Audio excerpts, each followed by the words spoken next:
Une fois le nouveau projet initialisé, la phase suivante consiste à déterminer les étapes de travail requises pour planifier le projet. Dans un premier temps, il sera nécessaire de construire l'organigramme des tâches en insérant des activités puis en renseignant leur durée. Pour ce faire, nous allons nous rendre sous l'étiquette « Projet », puis sélectionner l'espace de travail « Travail ». À partir du sélecteur, nous pourrons ouvrir le projet à compléter. Nous nous assurerons que le mode d'affichage de l'écran est bien le mode de planification. Pour insérer des activités, il suffira de renseigner le nom de l'activité à insérer dans la colonne Nom en dessous du nom du projet.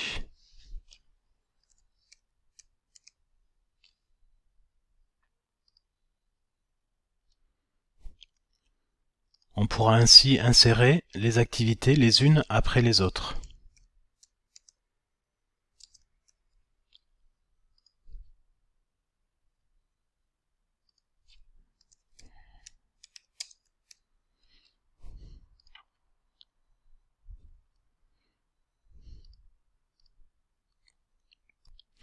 Il sera également possible d'insérer des activités à partir de la barre d'outils du tableau en cliquant sur Insérer des activités.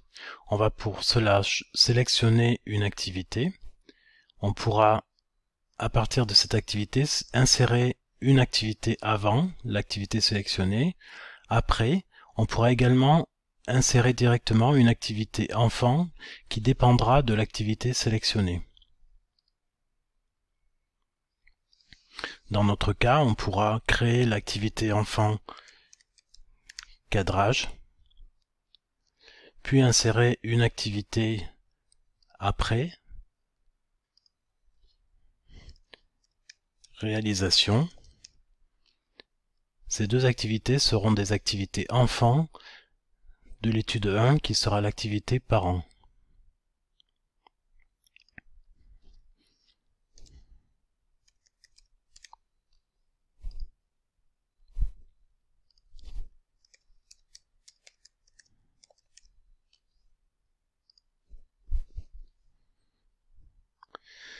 Lors de la création de l'organigramme des tâches, les commandes incrémenter et décrémenter permettent de définir le niveau hiérarchique souhaité pour l'élément sélectionné. Lorsque les activités sont manuellement intégrées dans un projet, initialement, elles sont toutes situées au même niveau.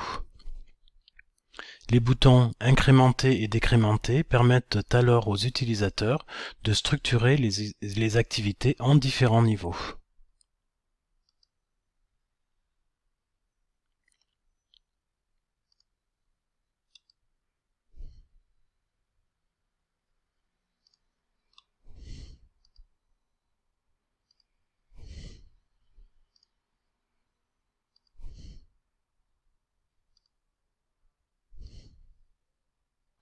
Pour chaque niveau, il sera possible d'insérer une activité nouvelle avant ou après.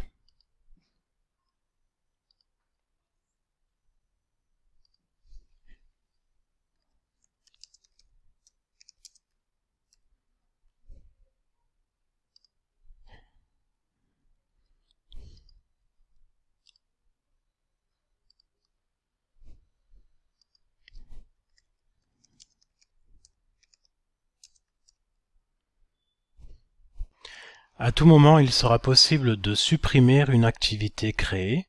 Il suffira pour cela de sélectionner l'activité et de cliquer sur le bouton Supprimer de la barre d'outils.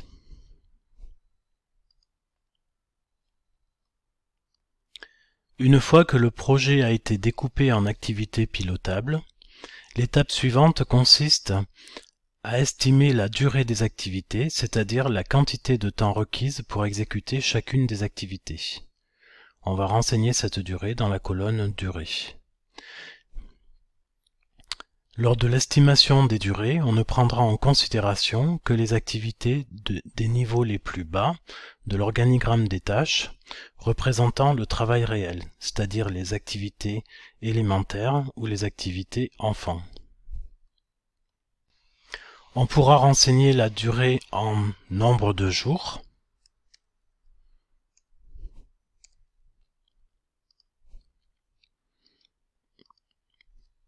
ou en nombre de mois.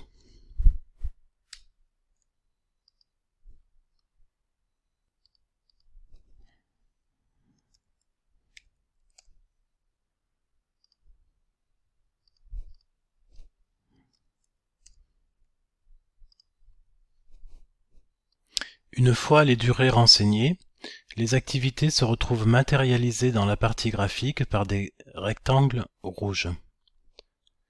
Les activités à somme nulle, c'est-à-dire les jalons, se retrouvent matérialisées par des losanges.